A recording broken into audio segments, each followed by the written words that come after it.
Sous le règne de Philippe le Bel, le roi de fer, la France était grande et le peuple malheureux. Pour ce prince calme et cruel, tout devait s'incliner.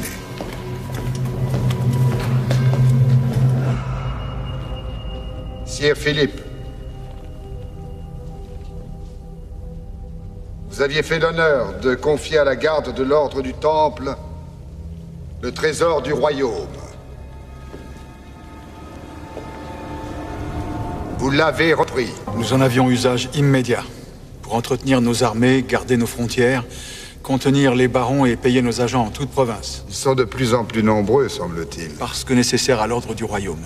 Enguerrand, veuillez dire au grand maître ce que nous attendons de lui. Messire de Molay, le royaume est dans le besoin de trouver une année de finances.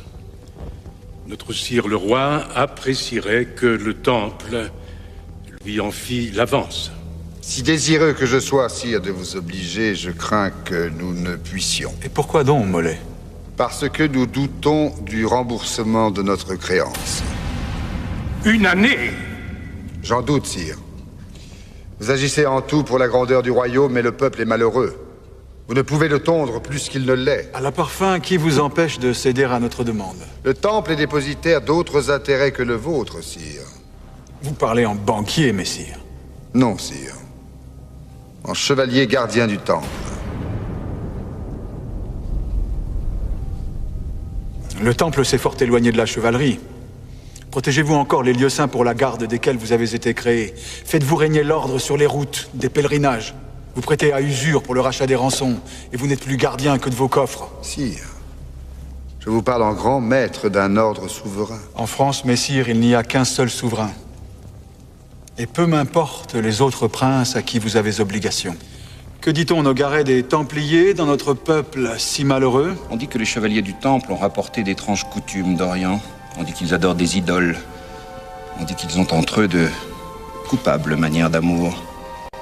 On dit surtout qu'ils ne pensent plus qu'à s'enrichir et à vivre dans l'opulence. Notre Saint-Père le Pape s'en est lui-même inquiété. Qu'en dites-vous, messire de Molay? Je dis, sire, que ce sont là mensonges, éhontés.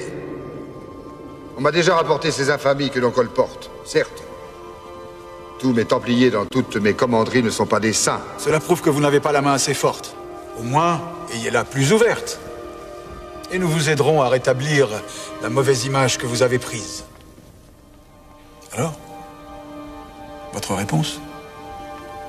Je ne puis, sire.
ordre de notre sire le roi, nous, Guillaume de Nogaret, chancelier du royaume, avons instruction de nous saisir du grand maître de l'ordre du Temple et de son conseil, et de faire saisir tout chevalier de l'ordre, en tout point du royaume.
N'est-ce point vilainie que ma tante Mao soit à se goberger comme une truie dans ce logis que mon grand-père a fait bâtir?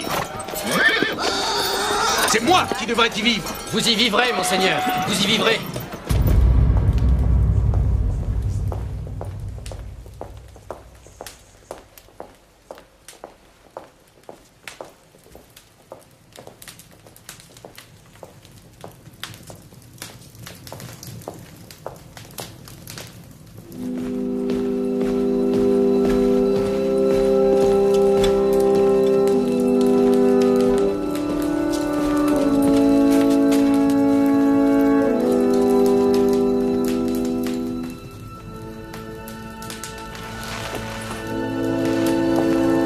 Pas de figure entre nous, mon neveu. Je tolère votre présence ici, à ma table et dans ma maison, à seule fin de satisfaire le désir du roi, auquel vous avez, par je ne sais quelle rouerie, arraché cette rencontre.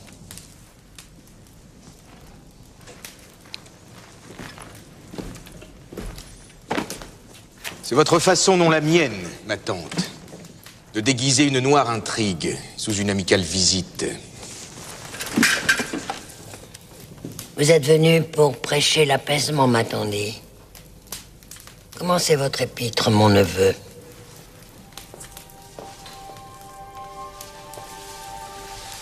Nous avons eu ensemble des différends, ma tante. Bien plus, mon neveu. De très vilaines querelles qui se sont terminées sans avantage pour vous.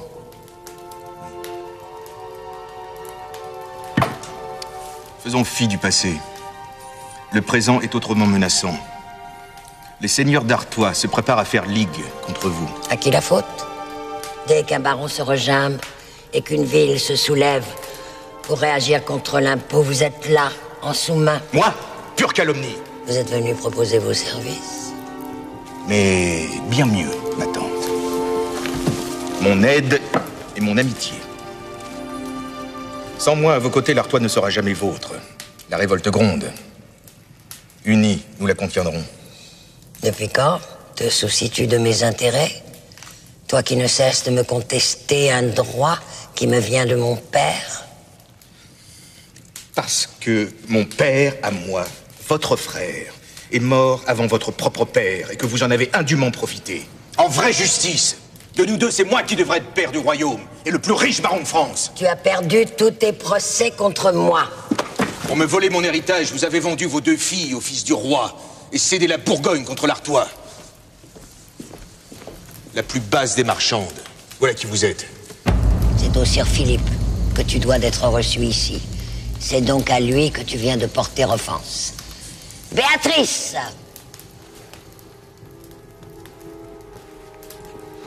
La nièce de Thierry d'Hirson, mon chancelier, que tu détestes tant. J'ai fait d'elle ma première demoiselle de parage. Tu as tout entendu, n'est-ce pas? Oui, madame, j'étais derrière la colonne, comme d'habitude.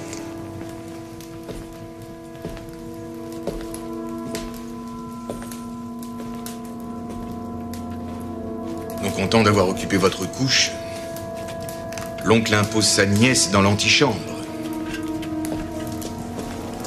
Et je vous envie, ma tante. Autant que je crains pour l'Artois. Contente-toi de craindre pour toi. Car le roi ne tardera pas à apprendre en quelle estime tu le tiens. Et s'il en était besoin, ce témoin digne de foi attesterait que cette déplorable rencontre a bien eu lieu. Je vous briserai, ma tante.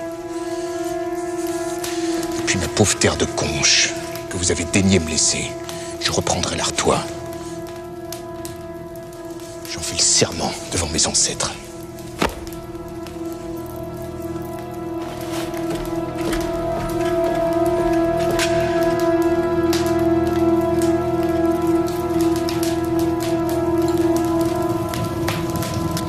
Un loup sauvage, cruel et faux. Mais je suis plus solide de tête. Et il finira par se briser lui-même, à force d'en faire trop.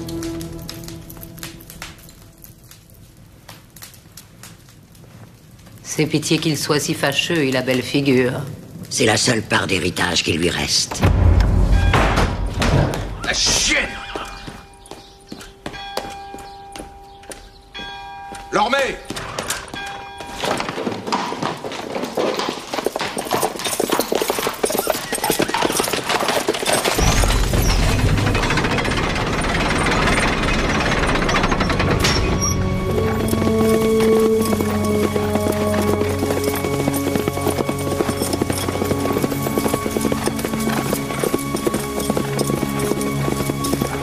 Les caisses sont de nouveau vides. L'ordre des Templiers? Il a pourvu aux besoins du royaume durant 7 années. Depuis leur arrestation jusqu'à ce jour, il n'en reste plus rien. Les Juifs? Nous les avons spoliés par 2 fois. Les tondre à nouveau donnerait peu de laine. Une nouvelle altération des monnaies? Nous en avons abusé. Que proposez-vous, Marigny? Les Lombards, sire. Nous avons déjà obligé à racheter fort cher leur droit de séjour. De surcroît, ils sont devenus les banquiers de l'Église et des rois. Les Templiers, quand nous les avons arrêtés, étaient impopulaires. Les Lombards ne le sont pas encore. Ils ne tarderont pas à le devenir. Au besoin, nous les y aiderons. Hâtez plutôt le procès des Templiers. Nous pourrons achever de tout saisir.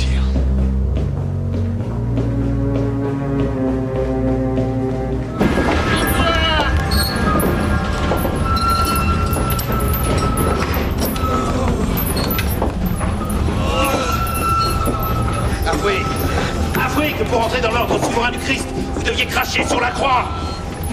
Avouez que vous faisiez l'obligation aux novices de renier le Christ par 3 fois. Dites, je l'avoue.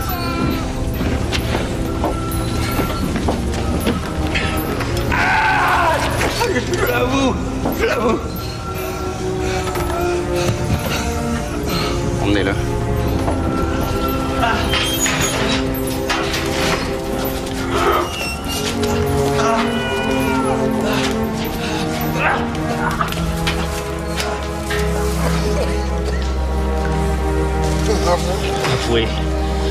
Avouez, messieurs de Molay, que pour rentrer dans l'ordre souverain du Temple, vous deviez cracher sur la croix. Avouez que vous faisiez obligation aux novices de renier le Christ par 3 fois. Dites, je l'avoue.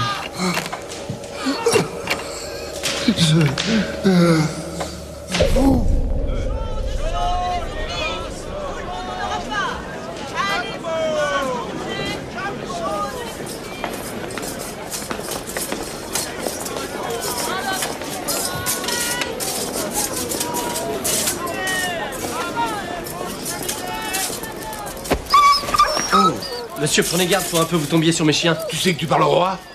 À qui sont ces beaux chiens de cour? À mon oncle. Le banquier Ptolémée pour vous servir.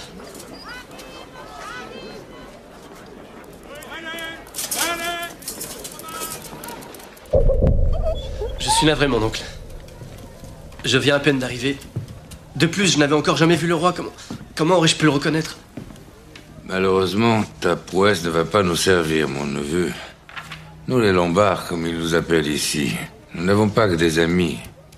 Marini est l'un de ceux qui verraient d'un bon œil nos richesses tomber dans les caisses du trésor.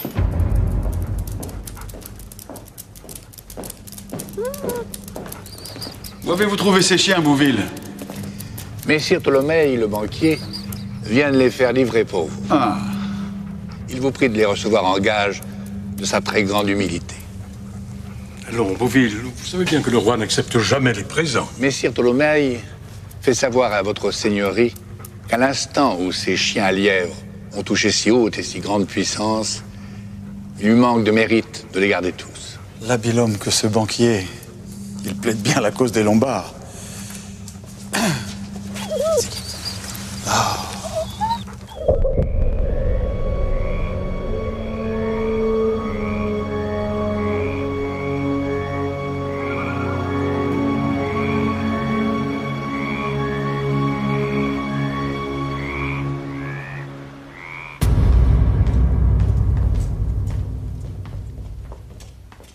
On clabote partout.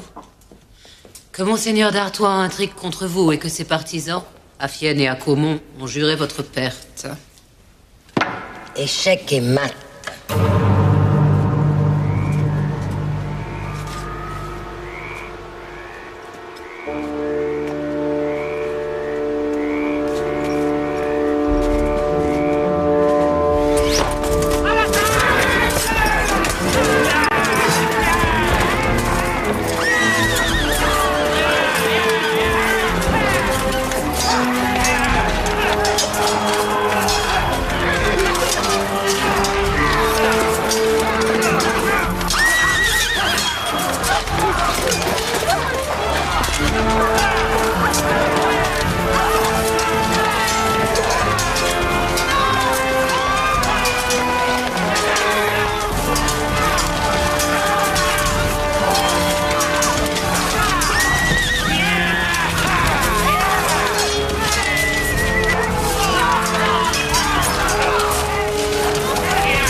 Le château que tu m'as volé sera ton bûcher, ma tante.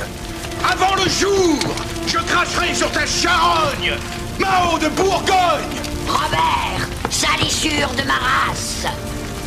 Salissure de la race de Saint-Louis. J'aurai ta mort, Robert. Je te tuerai de mes mains. Et ma haine te suivra en enfer.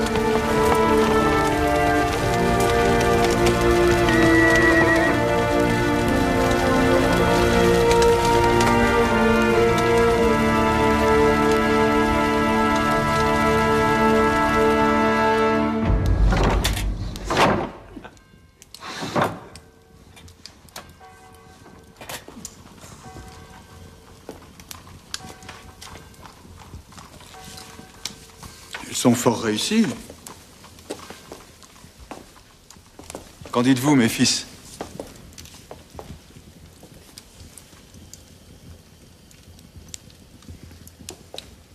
Et vous, mon frère?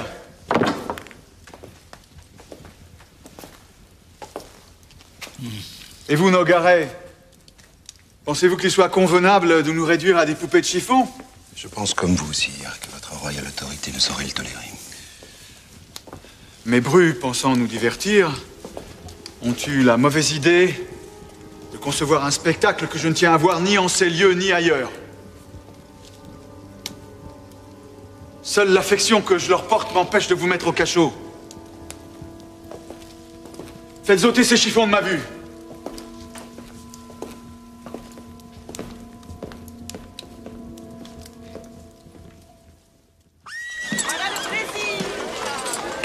Regarde bien cette femme, cela t'évitera une nouvelle méprise. Elle est très belle.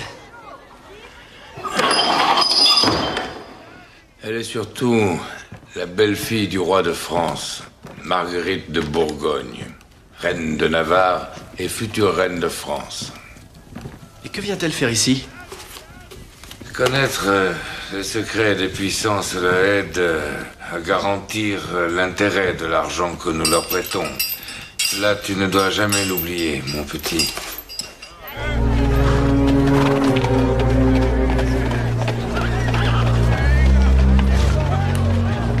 Marguerite se joue de moi. Vous allez trop loin, mon ami. Les faveurs qu'elle vous accorde ne doivent pas vous faire oublier qui elle est. En vérité, votre frère Gauthier est bien plus aimable que vous. Oh, c'est sans doute qu'il est mieux traité. Madame, si vous le permettez, pourrais-je au moins vous donner un message pour votre cousine? Donnez-le plutôt à ma sœur Blanche. Je ne veux plus m'occuper de vos affaires. Un jour, tout cela finira mal. Mais pourriez-vous au moins me charger d'une course pour la reine de Navarre? Messire Donnet, je vous croyais écuyer de mon époux et non valet de ma cousine. Allons, ne le prenez pas ainsi. Venez, nous allons acheter quelques pièces de parure que vous irez porter à Marguerite de ma part.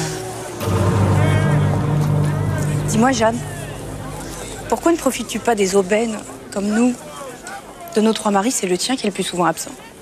J'aime Philippe et je suis aimée de lui. C'est une chance qui vaut toutes vos aubaines. Comment peux-tu le savoir?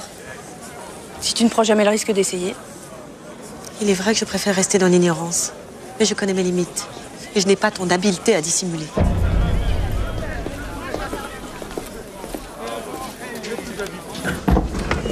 Ah, Ptolémée, dans mes bras, banquier de mon cœur. Quel bon vent vous amène? Une tempête, un ouragan. Et j'ai besoin de vous. Ah oui, de moi ou de mon argent? Laisse-nous, Giuseppe, va.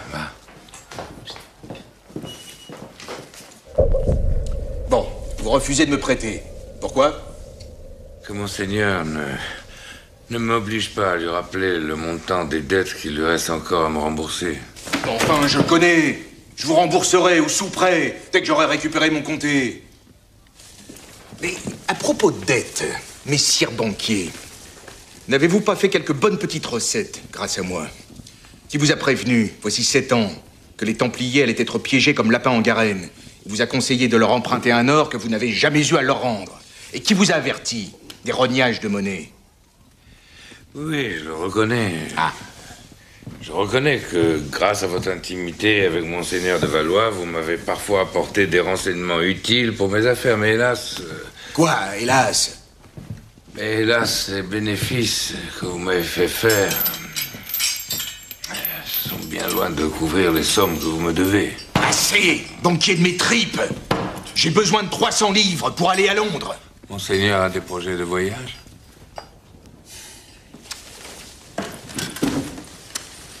Je détiens un secret qui peut en faire chuter plus d'un à la cour de France. Je dois voir ma cousine, la reine Isabelle. Pourquoi la reine d'Angleterre et non le roi de France? Parce qu'il ne me croira pas.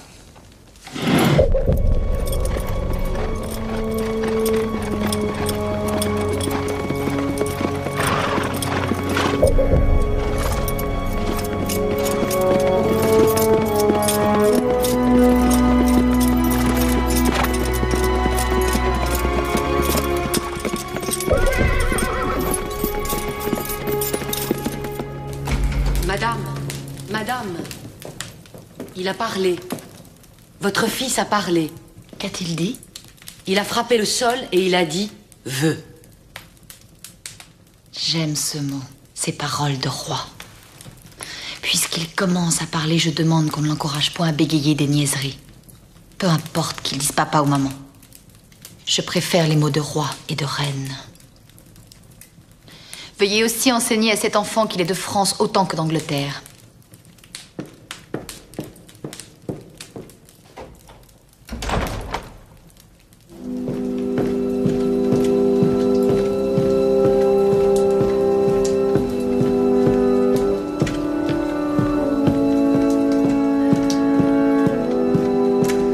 Monseigneur Robert d'Artois. Cousine. Toujours prompte, messire mon cousin. Avez-vous fait bonne traversée de mer? Ah, exécrable, madame. Horrifique. Une tempête à rendre les tripes et l'âme. Non, j'ai cru ma dernière heure venue. Au point que je me suis mis à confesser mes péchés à Dieu. Mais par chance, il y en avait si grand nombre que le temps d'en dire la moitié, et nous étions arrivés. J'en garde assez pour le retour.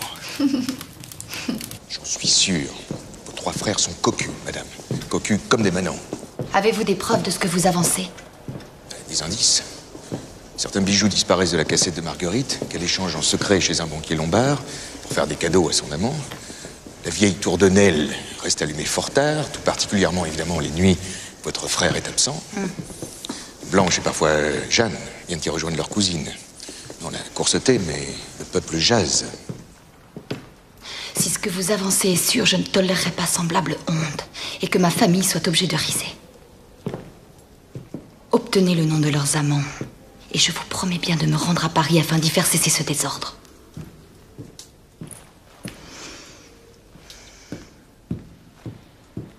Celui-ci, ma cousine, si vos belles-sœurs le voyaient... Le baron de Mortimer saurait leur faire baisser les yeux. Il a bien trop de respect pour la couronne.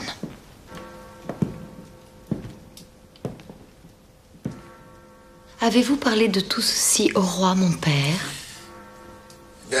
Je ne suis pas bien en cours depuis que j'ai perdu mon procès contre ma tante Mao. Précisément, ne pourrait-on croire que vous agissez à présent par vengeance? Et bien sûr, madame, j'agis par vengeance. Puisqu'elle m'en offre le motif, pourquoi ne me vengerais-je sur elle de ce que leur mère m'a fait? Elle vous haïssent. Pourquoi? Parce qu'elle vous jalouse. Pourtant, mon sang n'a rien d'enviable.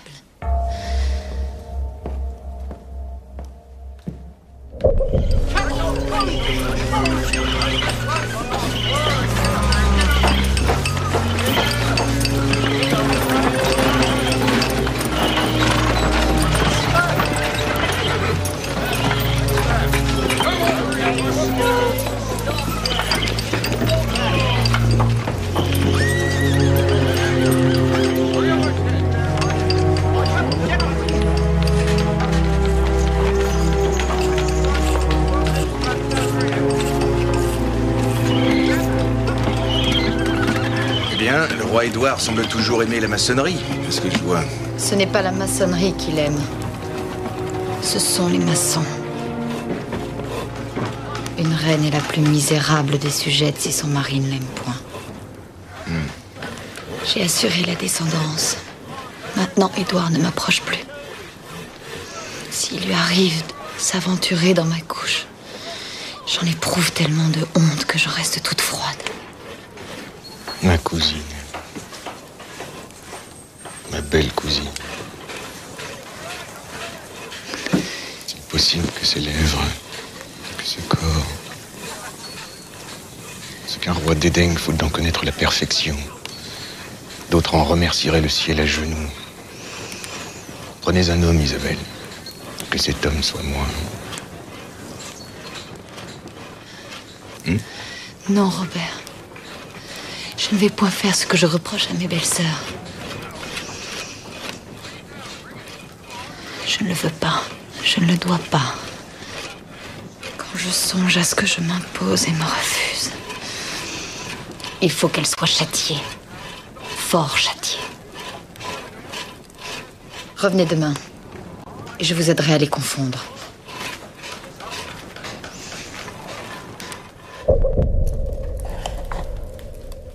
Ces aumônières conviennent aussi bien à des hommes qu'à des femmes. Portez-les secrètement à mes belles-sœurs sans en avertir père ni époux. Comme un petit mystère d'amitié entre elle et moi. Je gage que nous retrouverons ces objets agrafés sur les gaillards que nous cherchons. Étaient-ce là toutes les nouvelles que vous m'apportez de France, mon cousin? Non, j'ai aussi un message de votre oncle Valois.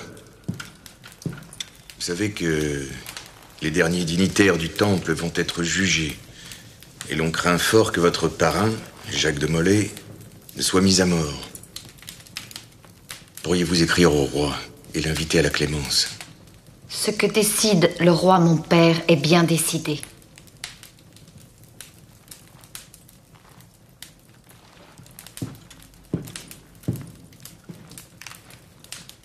Comme vous lui ressemblez, ainsi. À qui? Au roi, votre père. J'attendrai un messager de votre part pour savoir s'il faut me mettre en route pour la France. Adieu, mon cousin.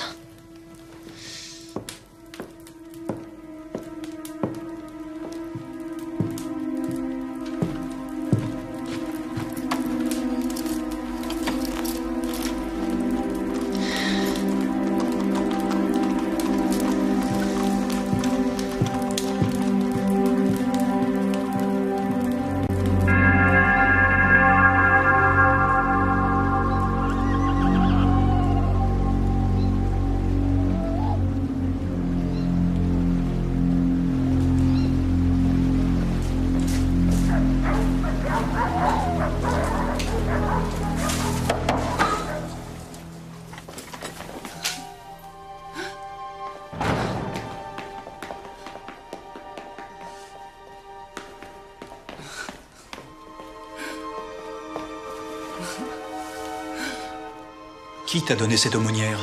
Quelqu'un? Le roi de Navarre? Non, mon époux n'a pas de ces générosités-là. C'est un présent d'homme, et d'homme riche. Qui? Je veux savoir. Que tu es sot, que tu es jaloux, que tu me plais. Tiens, prends-la, je te la donne. C'est une parente qui me l'a envoyée, messire l'ombrageux. Blanche a eu la même, et Jeanne aussi. Si c'était un présent d'amour, songerais-je à te l'offrir? Maintenant c'en est un, il est pour toi. Je ne veux pas que mon bel amant soit moins paré ni moins aimé que le tien.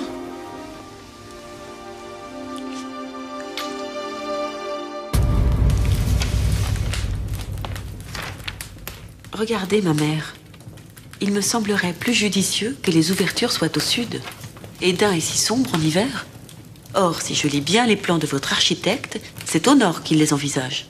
Cet architecte est un sot. Des ouvertures au nord. Tu as hérité de mon œil, ma fille. C'est bien.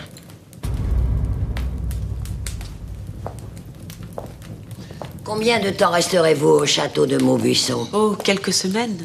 Le moins longtemps possible, j'espère. Ce n'est pas un endroit très gai. Pendant que vous resterez là-bas, je vous engage à garder vos distances avec votre cousine Marguerite de Bourgogne. Il court sur elle de bien méchantes rumeurs. Je n'ai pas fait de vous des reines, comme Marguerite, mais je vous ai donné les 2 plus beaux fils du roi. Maigre consolation pour moi, mais véritable bénédiction pour vous. Qu'en dis-tu, Jeanne? Certes, ma mère. J'en loue Dieu chaque jour. Oui, il n'est pas pour grand-chose. Et toi, Blanche, qu'en dis-tu?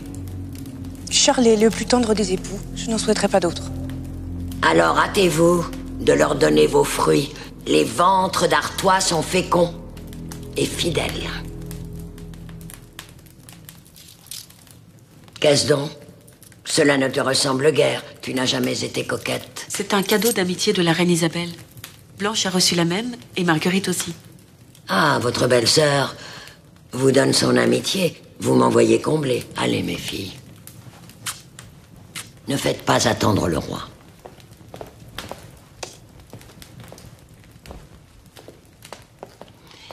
Et n'oubliez pas mes conseils.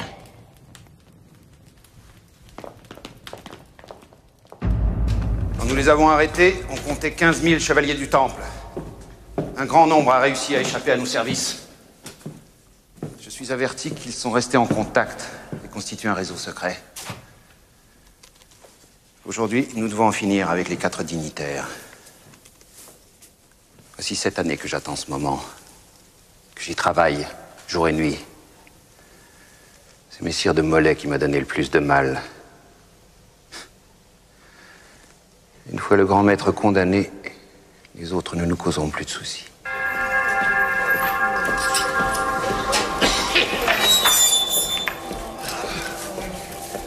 Nous venons vous chercher, messire.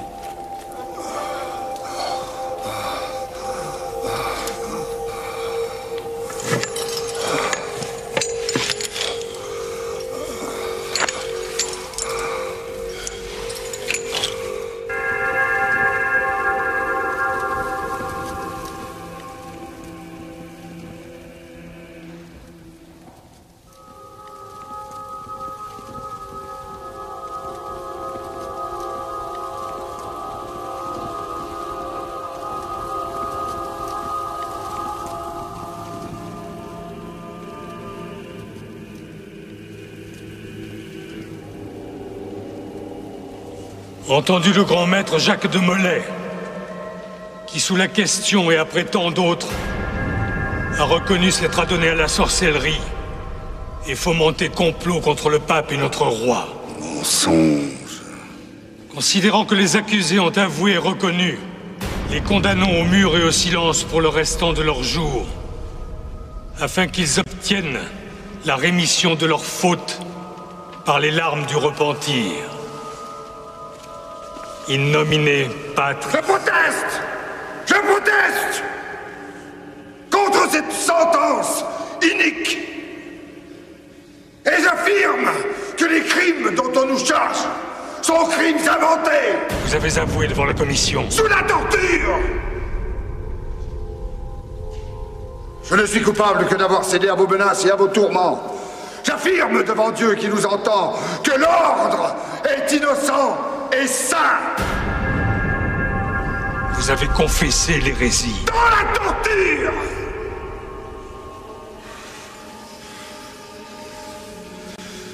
Je retire tout. Nous sommes victimes de vos complots. Je l'affirme devant Dieu. Nous sommes innocents. Ceux qui disent autrement ont menti par la bouche.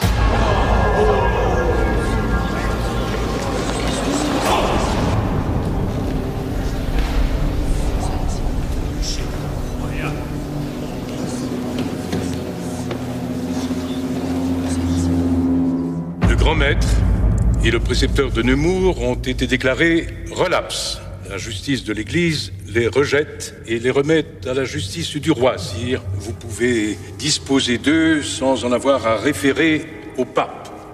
N'est-ce pas ce que nous pouvions espérer de mieux? Qu'entends-je, sire, mon frère? Messire de Marigny prétend que tout va pour le mieux. Je me demande quel jour il trouvera que tout va mal. Le peuple hurle à la mort contre les prélats, contre le prévôt, contre vous, mon frère, mais tout va pour le mieux. Tous les rapports m'assurent que le peuple est fort partagé d'opinion. Partagé? C'est déjà un scandale qu'il soit partagé. Et qui lui demande son avis? Vous, messire le portier de Marigny, ou bien votre statut qui permet au peuple dont vous venez de croire qu'il a un rôle à jouer dans le gouvernement de la France? Si les hauts barons, dont vous êtes le plus haut, monseigneur, s'étaient toujours soumis de meilleur gré, le pouvoir n'aurait pas eu besoin de s'appuyer sur le peuple. Bel appui en vérité. Sire, je tremble quand je vois détruire à plaisir tout ce qui fait la force du royaume. Sans le temple, refuge de la chevalerie, comment entreprendriez-vous une croisade, s'il vous fallait la faire? Les croisades ne sont plus de saison, monseigneur. Nous avons su calmer la chevalerie. Il n'est plus nécessaire de la conduire outre-mer, dépenser ses ardeurs. Et la foi, messire? L'or reprise aux Templiers a davantage grossi le trésor que tout ce grand trafic sous les oriflammes de la foi. Vous parlez comme un mécréant. Je parle comme un serviteur du royaume. Louis, taisez-vous!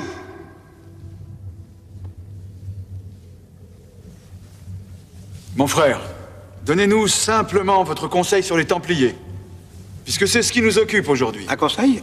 Eh bien, que ceux qui ont si bien conduit l'affaire vous aident à la terminer. Louis, votre conseil? Pourquoi ne pas confier les Templiers au pape Taisez-vous. Bouville? Je réfléchis, sire, je réfléchis. Nogaret, votre conseil. Que ceux qui sont tombés dans l'hérésie subissent le châtiment des hérétiques. Et sans délai. Considérez, mon frère, que le grand maître a rang de prince souverain. S'en prendre à sa tête, c'est attenter au respect qui protège les têtes royales. Jacques de Molay et Geoffroy de Charnay seront brûlés ce soir dans l'île aux Juifs. La rébellion a été publique, le châtiment sera public. Et sire de Nogaret en rédigera l'arrêt. J'ai dit. Et j'entends que vous assistiez au supplice, mes seigneurs. Tous. Viens, Lombard.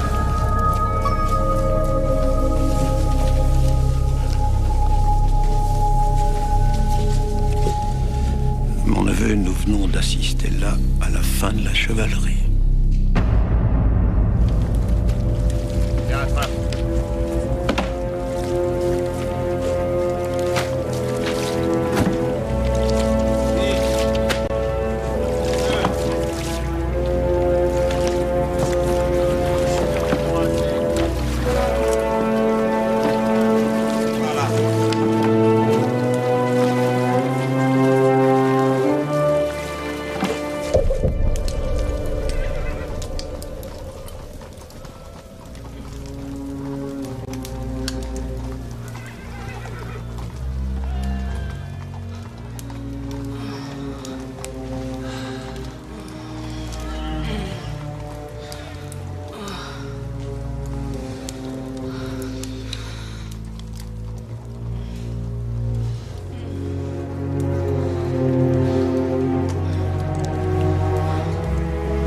Messire l'ombrageux, viens, rends-moi avant qu'il ne les brûle.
Vous allez comparaître devant Dieu.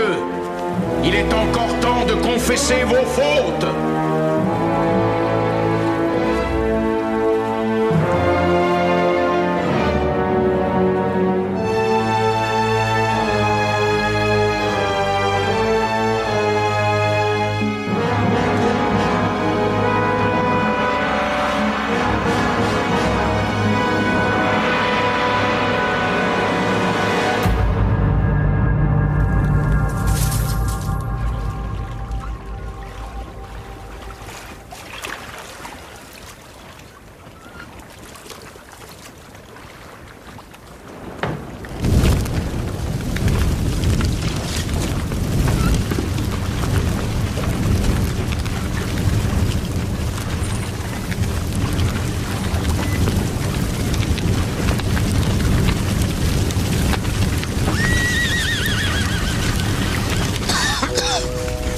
Continue, nous allons étouffer avant que vos templiers ne brûlent.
Aussi.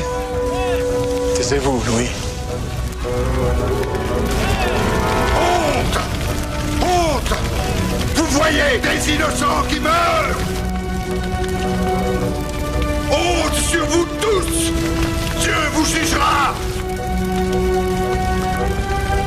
Pape Clément, chevalier Guillaume de Nogaret, roi Philippe, avant 1 an, je vous cite à apparaître au tribunal de Dieu pour y recevoir votre juste châtiment. Maudit! Maudit! Soyez maudits jusqu'à la 13e génération de vos races! Maudit! Maudit! Alors, mon frère, voilà content, je pense. Non, je ne suis pas content. J'ai commis une erreur. J'aurais dû leur faire arracher la langue avant de les brûler.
Par diable, mesdamoiseaux, je vous connais.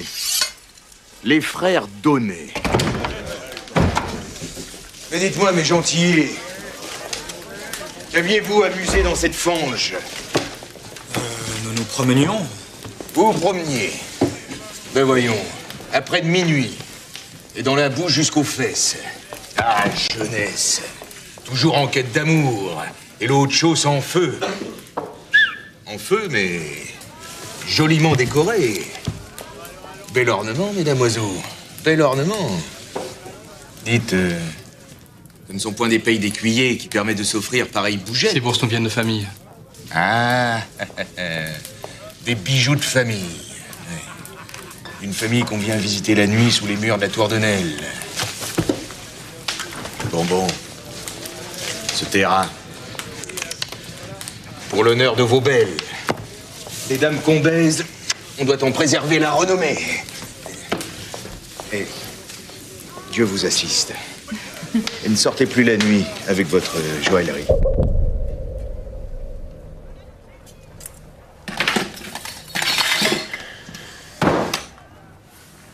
Je vous avance 2000 livres. Le reste, vous l'aurez au fur et à mesure selon le résultat des ventes. Ma foi, cette somme me convient assez. Néanmoins, j'aimerais mieux... Je sais, vous préféreriez que les biens que vous avez saisis aux Templiers et que vous conservez jalousement pour les vendre au profit de vos œuvres de charité ne soient pas vendus en France, je le comprends. Inutile d'aborder ce sujet entre nous. Je voulais vous demander une petite chose. Votre frère, messire de Marigny, l'avez-vous mis dans la confidence? Ce ne sont point affaires de gouvernement. Quant à cette décharge que vous me demandez de signer... Personne d'autre que moi ne la verra, ne vous inquiétez pas. C'est mon intérêt autant que le vôtre, vous savez. Nous, les banquiers, nous sommes un peu comme les prêtres. Vous confessez les âmes et nous confessons les bourses. Nous sommes aussi tenus au secret.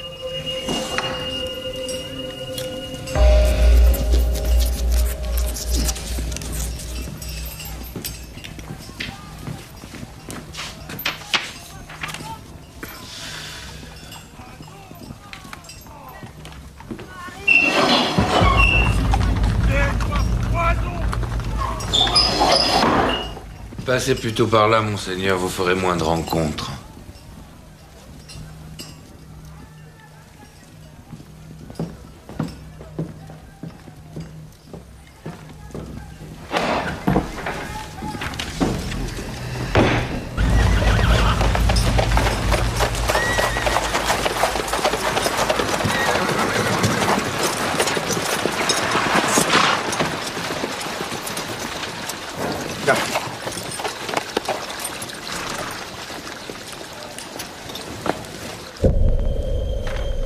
Voici tout juste ce que vous m'avez dicté.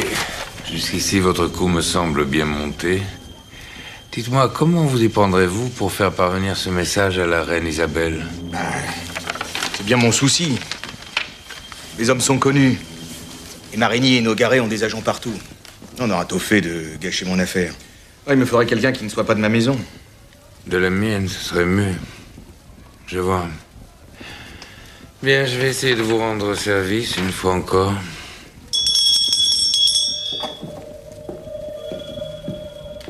Voici mon neveu, Guccio Baglioni.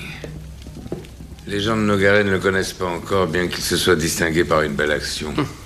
Si vous voulez, j'en puis faire votre messager à Londres. Personne n'y trouvera rien à redire, nous avons des comptoirs là-bas. Joli garçon, bien tourné, mollet sec, taille mince, des yeux de troubadour. Un autre moi-même, en moins gras et plus jeune. J'étais comme lui à son âge, figurez-vous, mais je suis le seul à m'en souvenir. Si le roi Édouard le voit, bougre comme on le connaît, ce jouvenceau ne reviendra jamais de la cour d'Angleterre. Alors, que pensez-vous de cette lettre, monseigneur? J'ai besoin d'une signature ou bien d'un signe de reconnaissance. Tiens, tu remettras ceci à la reine Isabelle. Elle comprendra. Pour ce qui concerne ce que vous m'avez demandé, j'ai donné des ordres à la caisse. En sortant, n'oubliez surtout pas de vous y arrêter. Je te remercie de me le rappeler. Tu es un père pour moi, Salomé.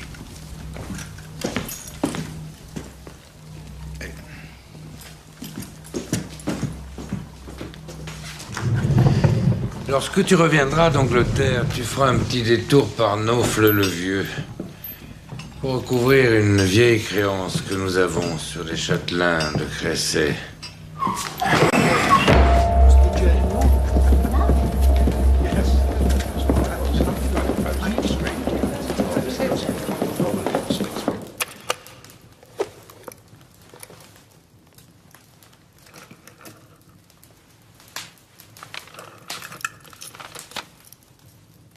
Ces bijoux sont fort beaux, mais nous n'en avons que faire.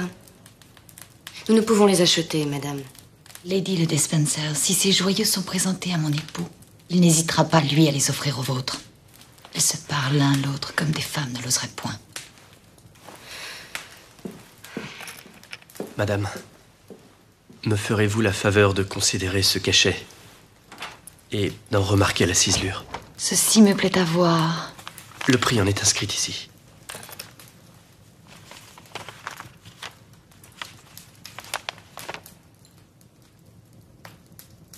Dites à Monseigneur d'Artois que je me rendrai en France dans les proches semaines et que j'agirai comme convenu avec lui.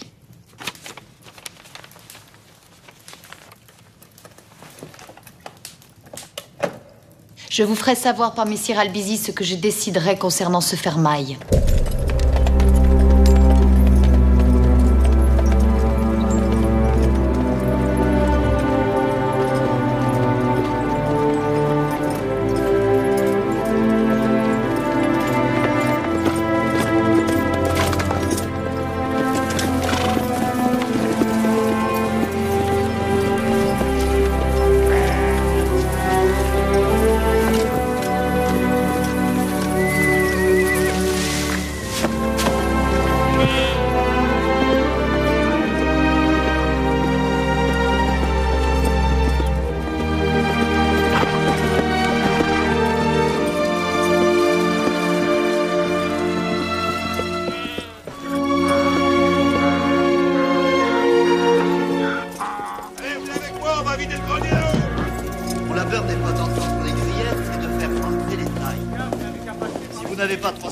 tant pis.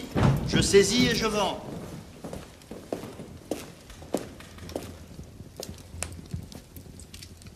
Je voudrais voir les maîtres de Cresset.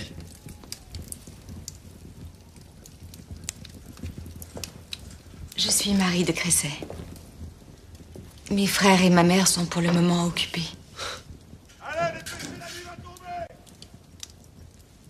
Peut-être ai-je choisi le mauvais jour? Non, c'est le prévôt. Notre père est mort depuis peu. Le prévôt vient nous réclamer la taille pour la succession. Il nous a pris 300 livres déjà. Et pour nous laisser sous notre toit, il en exige encore autant. 600 livres pour votre demeure?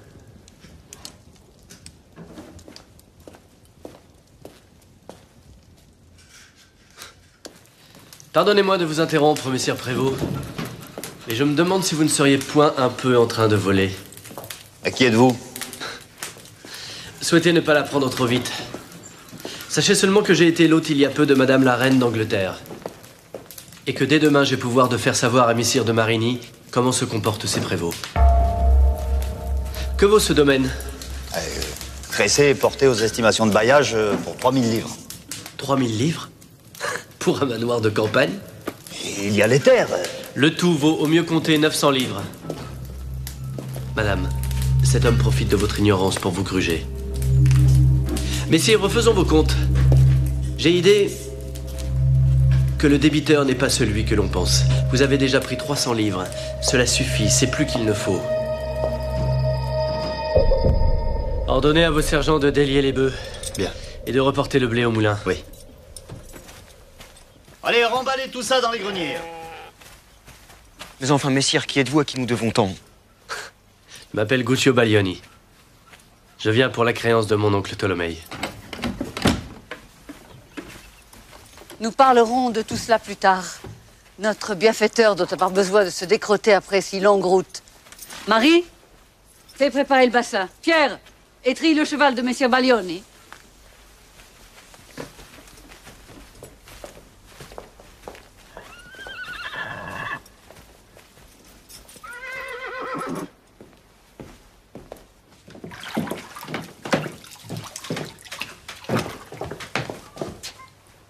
Va. Nos servantes sont si balourdes. Elles vous écorcheraient la peau en vous séchant. J'aurai soin de vous. Mademoiselle Marie n'est pas avec vous? Je l'ai envoyée à Naufle faire des courses de ménage. Les femmes seraient jalouses d'une si douce peau. Alors, gentil messire, que ferez-vous pour notre créance? Ce n'est pas moi qui décide, mais mon oncle. Donnez-moi encore une année. Je vous en serai grandement reconnaissante. Je lui en parlerai. Mon oncle est fort sévère, il m'a commandé de ne pas m'attarder. Au plus tôt je partirai, au plus vite j'aurai une chance d'arranger votre affaire. Autrement, Promettez-moi, moi, de revenir. je vous le promets.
Mademoiselle Marie, me permettez-vous de vous accompagner? Savez-vous que votre pays est de toute beauté? Il me fait penser à ma Toscane.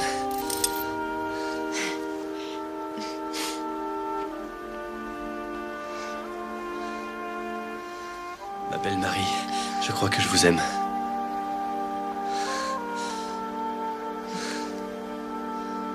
Non. Je dois partir à présent.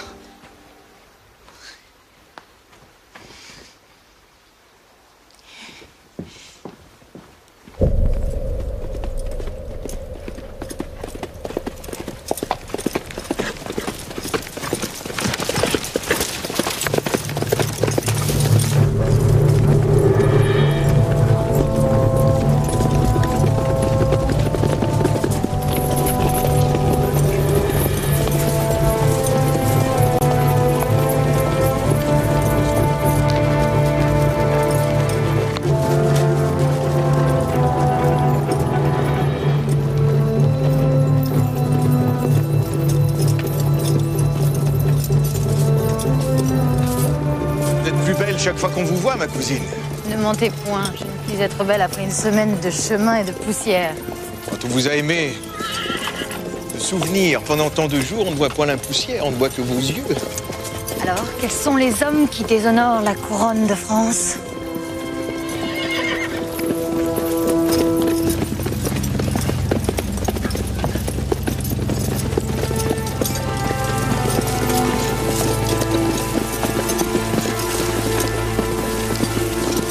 Notre père m'a chargé de vous escorter jusqu'à lui, madame ma sœur, et de vous souhaiter la bienvenue en son royaume de France. Vous avez amené notre petit-neveu avec vous? N'est-ce pas trop éprouvant pour un si jeune enfant? Je n'aurais garde de le laisser à Londres. Puis-je vous demander, ma sœur, à quoi nous devons l'immense honneur de votre visite? Je suis venue rendre visite au roi, notre père.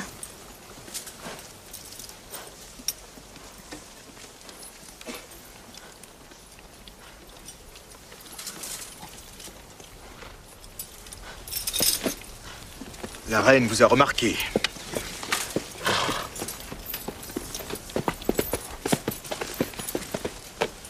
Ma cousine, voici Messire Philippe et Gauthier d'Aunay, les plus loyaux écuyers de votre frère et de votre oncle.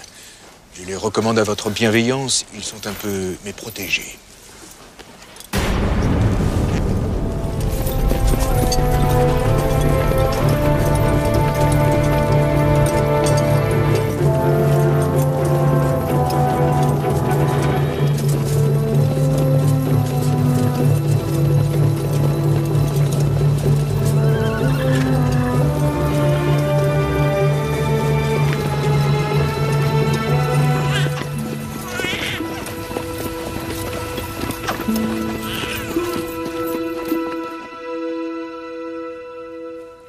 La France me semble loin depuis que je suis reine d'Angleterre.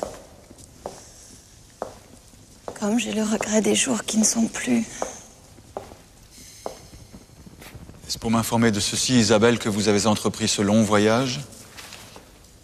Si ce n'est à mon père, à qui dirais-je que je n'ai pas de bonheur? Qui vous a dit, ma fille, que le bonheur est affaire de roi? Le seul bonheur pour nous, c'est de convenir à notre destinée. Je suis reine, il est vrai. Et est-ce qu'on me traite en reine là-bas? On vous a fait du tort. Ignorez-vous à qui vous m'avez mariée? Un mari qui me fuit comme si j'étais lépreuse. Il distribue des hommes, mon père. Des hommes. Les faveurs qu'il m'a ôtées. Je ne vous ai point marié à un homme, Isabelle. Et à un roi. Je ne vous ai point sacrifié par erreur, ma fille. Nous sommes nés pour nos États et non pour nous-mêmes. Nous ne vivons point nos propres vies, mais celles de nos royaumes. J'aimerais seulement qu'autour de vous, chacun pensât autant.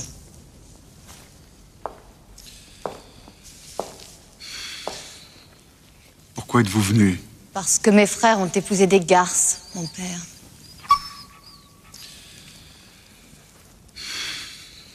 Que je l'ai su, et que je suis aussi âpre que vous à défendre l'honneur.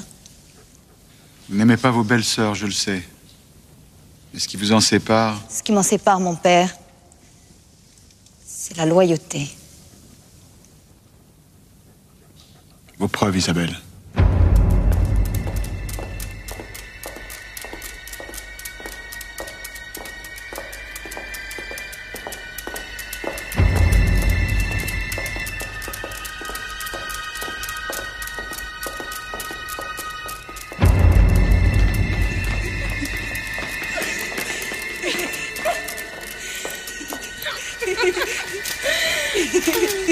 Tout doit s'incliner et plier devant ma royale volonté. Mais père, taisez-vous, Louis. Pardonnez-nous, sire, ce n'était qu'un jeu. Un jeu que j'ai interdit. Beaumont, Comminges, les bonnes. Inutile d'appeler vos dames. Vous dites souvent que votre belle-sœur ne vous aime point, et pourtant on me rapporte qu'elle vous a fait à chacune un fort beau présent. Voulez-vous me montrer ces aumônières que vous avez reçues d'Angleterre? Eh bien, mes filles, pourquoi ne répondez-vous pas? J'ai laissé la mienne à Paris. Moi aussi. Et moi de même. Puisque ces aumônières sont à Paris, nous allons envoyer 2 écuyers les chercher en vos hôtels. Allez quérir les frères Daunet.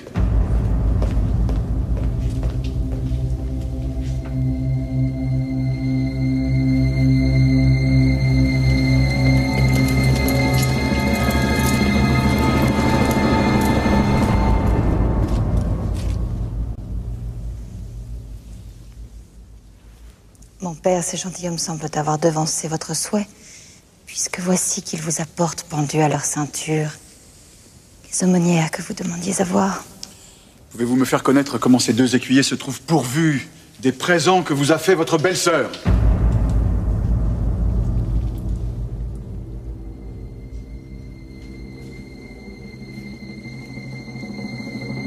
Garde! Au roi! Appelez, messire de pareil!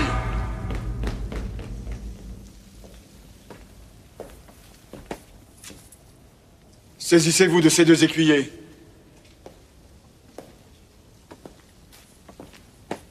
Au cachot et au fer. Ils auront à répondre devant ma justice. Messire Alain, les princesses seront gardées ici par vos hommes. Jusqu'à nouvel ordre. Défense à elles de sortir. Défense à quiconque. Même à leurs époux de pénétrer Séant. Bien, mon enfant.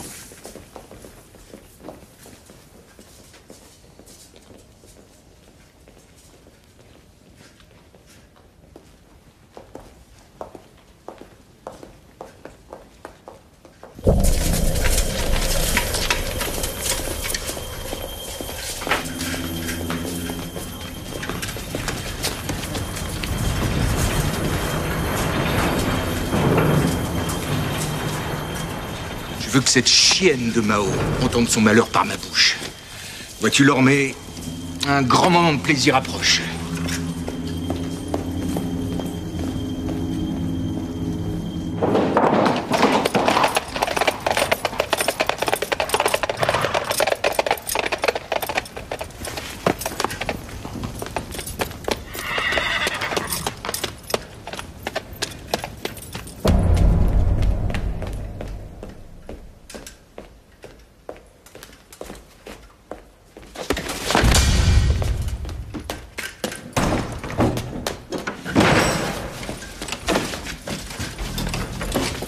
Quelle vilainie t'amène ici au milieu de la nuit, mon neveu? Dans ma maison, dans ma chambre? Un malheur, ma tante. Un grand malheur. Quel malheur pour l'un de nous pourrait être un malheur pour l'autre?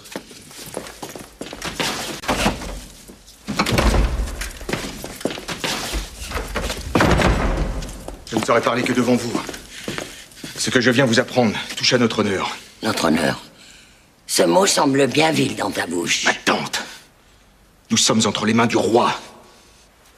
Mais il n'est rien que le roi puisse me reprocher. Si, vos filles, elles sont convaincues d'adultère et arrêtées sur son ordre. Et Marguerite, leur cousine, avec elle. De qui tiens-tu cette femme? Moi-même, ma tante. Et toute la cour en sait autant. Cela s'est passé à la nuit tombée, à Maubuisson. On-t-elle avoué? Pas encore. Et les jeunes Daunet sont en train d'avouer pour elle en ce moment même, entre les mains de votre ami, Nogaret. Nogaret! Et serait-elle innocente?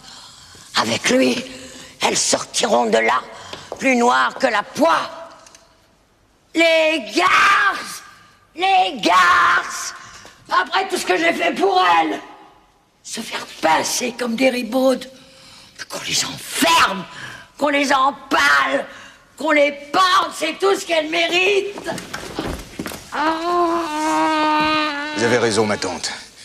C'est bien mal vous récompenser d'avoir été si maternel. Le roi. Je dois parler au roi. Je ne saurais vous laisser seul aujourd'hui. Vous accompagner m'est un devoir de famille. Tu m'as souvent ennuyé. Et je gage que tu le feras encore. Mais aujourd'hui, je dois te le dire. Tu te conduis comme un gentilhomme.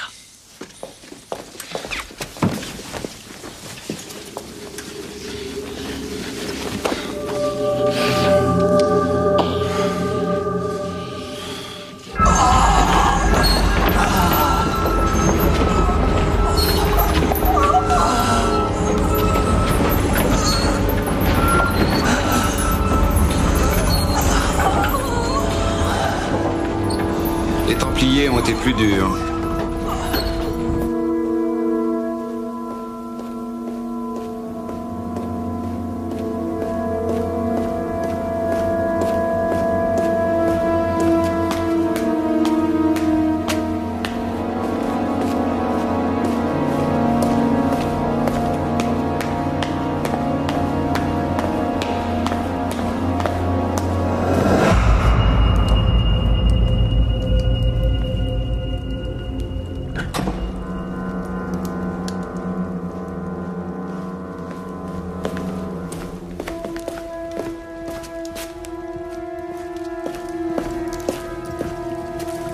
Est-ce chose avouée, Nogaret? Hélas, sire.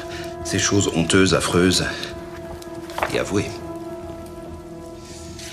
Les sires Gauthier et Philippe d'Aunay ont avoué avoir eu commerce de sexe avec la reine de Navarre et avec la princesse Blanche. Et ce depuis 4 années. La princesse Jeanne, elle, ne serait coupable que de complicité. 4 années que ce D'Aunay est dans le lit de Marguerite. Et notre fille a 3 ans. Messire Guillaume, détruirez ceci quand nous aurons jugé afin qu'il n'en reste trace que dans le secret de nos mémoires.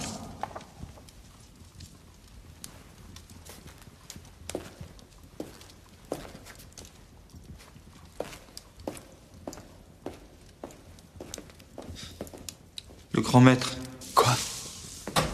Que dites-vous, Charles? La nuit où les Templiers brûlaient, j'ai vu de la lumière dans la tour de Nal. Ils étaient ensemble la nuit où Mollet nous a maudits. Charles, vous avez été un bien faible époux. Vous feignez au moins d'être un prince fort.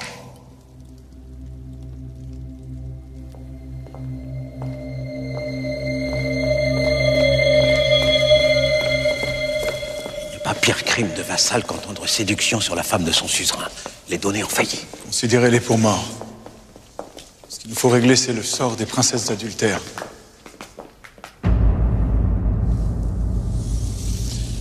Parlez, Louis. Et maintenant, on va dire que ma fille est une bâtarde. Voilà ce qu'on va dire. Une bâtarde! Assurément, si vous êtes le premier à le clamer. Mais pourquoi ne pas le crier si c'est la vérité? Louis! On vous demande simplement de nous dire quel est le châtiment qu'il faut réserver à votre épouse. Qu'on lui ôte la vie. À elle et aux 2 autres. La mort, la mort, la mort! La douleur vous égare, Louis. Jeanne n'a point sur l'âme si gros péché que Marguerite est blanche. Certes, elle est gravement coupable d'avoir suivi leurs entraînements. Mais messire de Nogaret n'a point obtenu de preuve qu'elle ait trahi notre mariage. Mon honneur! Elle a souillé mon honneur! Votre honneur m'est cher, Louis! Mais la comté franche ne me l'est pas moins.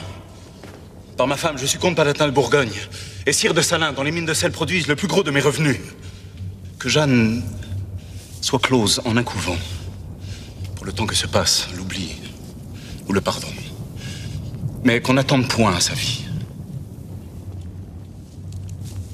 Charles. Blanche. Comment est-ce possible, mon père? Elle me disait si fort qu'elle m'aimait. Elle me le prouvait si bellement. Charles, que conseillez-vous que l'on fasse de votre épouse? Je ne sais, mon père. Je ne sais. Isabelle, quel est votre conseil? Femme qui a failli doit être à jamais écartée de transmettre le sang des rois. Et le châtiment doit être connu du peuple, afin qu'on sache que le crime est puni sur femme ou fille de roi plus durement que sur femme de serf. C'est bien pensé, ma fille. Justice sera rendue avant Vêpres.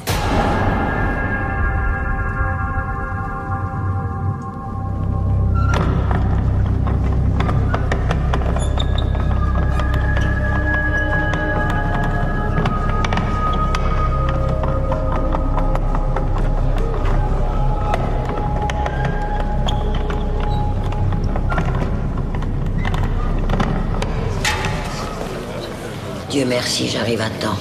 On juge 3 moines pour une affaire de sodomie. Elle a osé venir.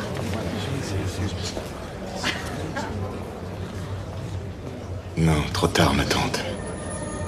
Nous arrivons trop tard.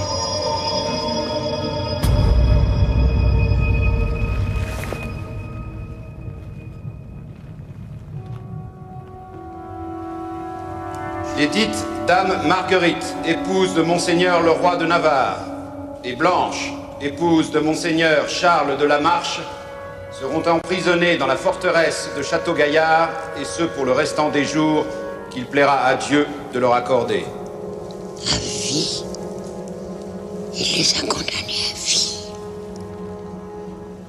Dame Jeanne, comtesse palatine de Bourgogne, et épouse de Monseigneur de Poitiers, étant établi les complaisances coupables qu'elle eut, sera enfermée en le donjon de Dourdan, pour autant qu'il sera nécessaire à sa repentance et qu'il plaira au roi.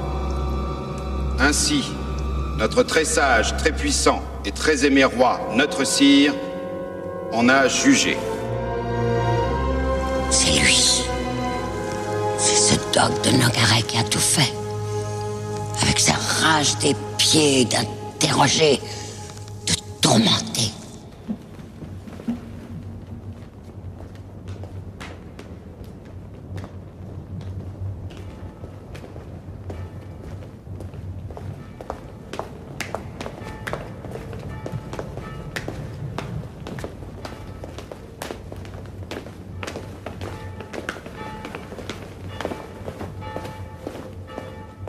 Non, madame.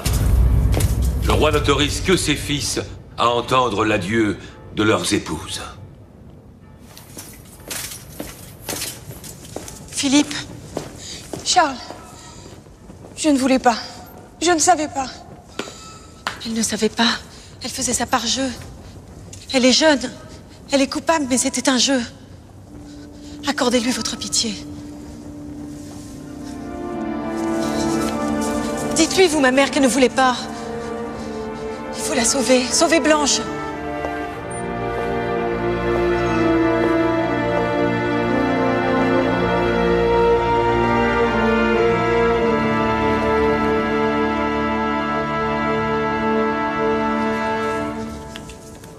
Elle vous aime, Charles. Je vous ai toujours aimé.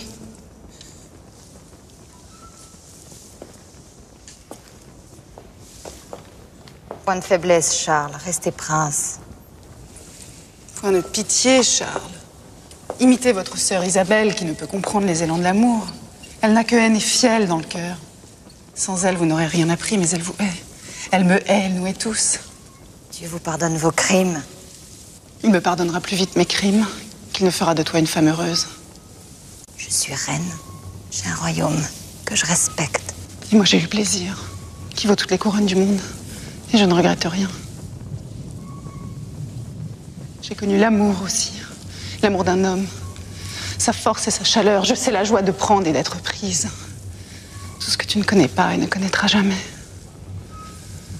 Tu dois être bien froide au lit pour que ton mari te préfère les garçons.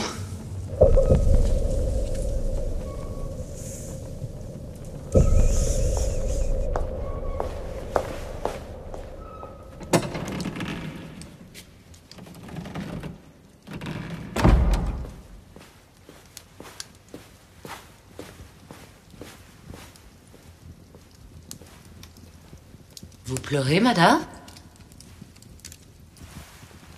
Cela pourrait m'arriver. Où vas-tu? Je vais voir le supplice des deux écuyers, si vous le permettez. Beau spectacle. Et qui promet d'être divertissant.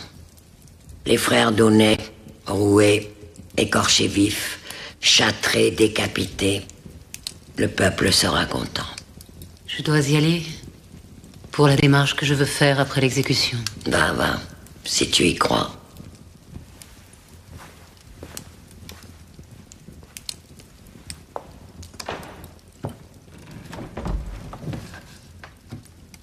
Et moi, je retourne chez le roi. Et cette fois, il me recevra. Et ce chien de Nogaret ne m'interdira pas plus longtemps sa porte. Le roi ne peut vous recevoir, madame. Il travaille et ne souhaite pas être troublé. Vous m'avez mal entendu, messire. Je vous ai dit que je voulais parler à mon cousin.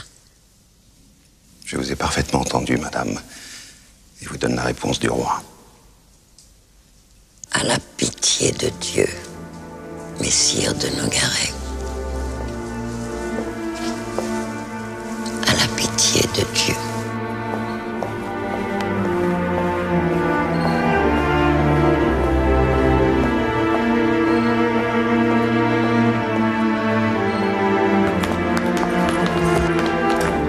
Le roi vous attend.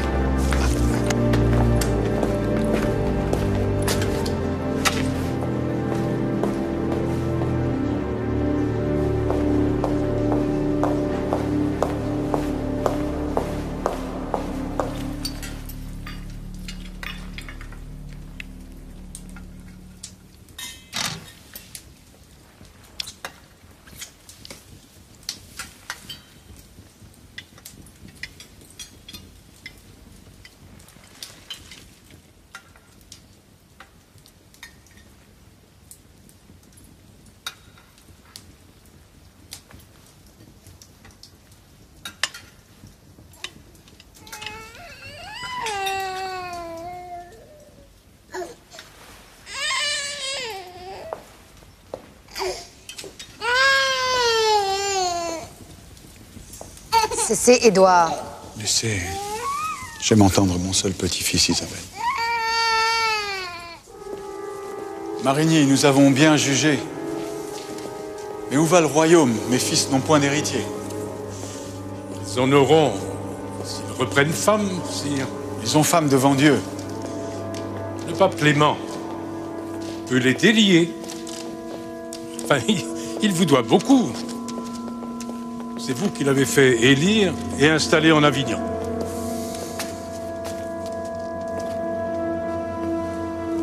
Vous allez vous rendre auprès du pape Clément. Mon fils Louis, qui est mon successeur, doit être le premier délié. J'y emploierai tout mon zèle, sire. Mais ne doutez pas que la maison de Bourgogne va se mettre à la traverse.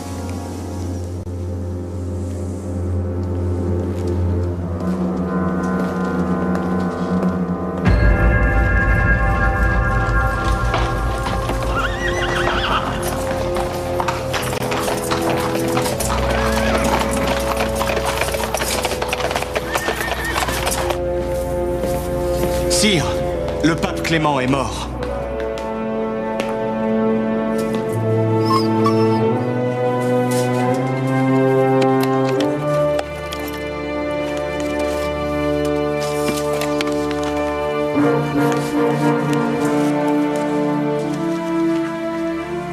Quand a-t-il passé?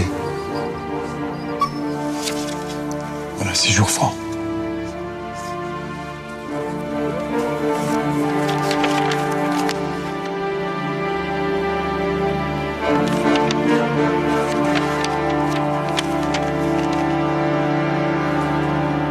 Dans la nuit du 19 au 20.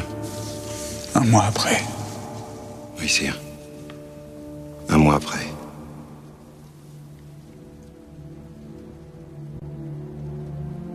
Pape Clément, chevalier Guillaume de Nogaret, roi Philippe, avant 1 an, je vous cite, apparaître au tribunal de Dieu pour y recevoir votre juste châtiment. Je ne suis pour rien dans le déshonneur qui vous accable. La malédiction, madame, la malédiction. Dieu, pour une fois, a bien fait les choses. Jamais nous sortirons d'ici! Vous êtes pire qu'une bête! Cet homme vous trompe. Le malheur est le produit de votre entourage. Marigny m'a trompé et vous triomphez? Songez au parti que vous pouvez tirer de tout cela. Un vrai poison se prend par la bouche et non par la fumée. Je paie pour les autres, ma mère. Eh bien, mon oncle, tout cela n'est pas aussi facile que vous me l'aviez prédit. Faudra compter sur moi comme reine mère. C'est bêtise de vous obstiner, mamie. Marguerite est bien mal en point. Si seulement elle pouvait trépasser. Oui, si seulement elle pouvait trépasser. Tout cela est dans la main de Dieu. C'est échoué, Ptolémée. Posséder un secret honteux me donne un pouvoir dont j'entends bien me servir.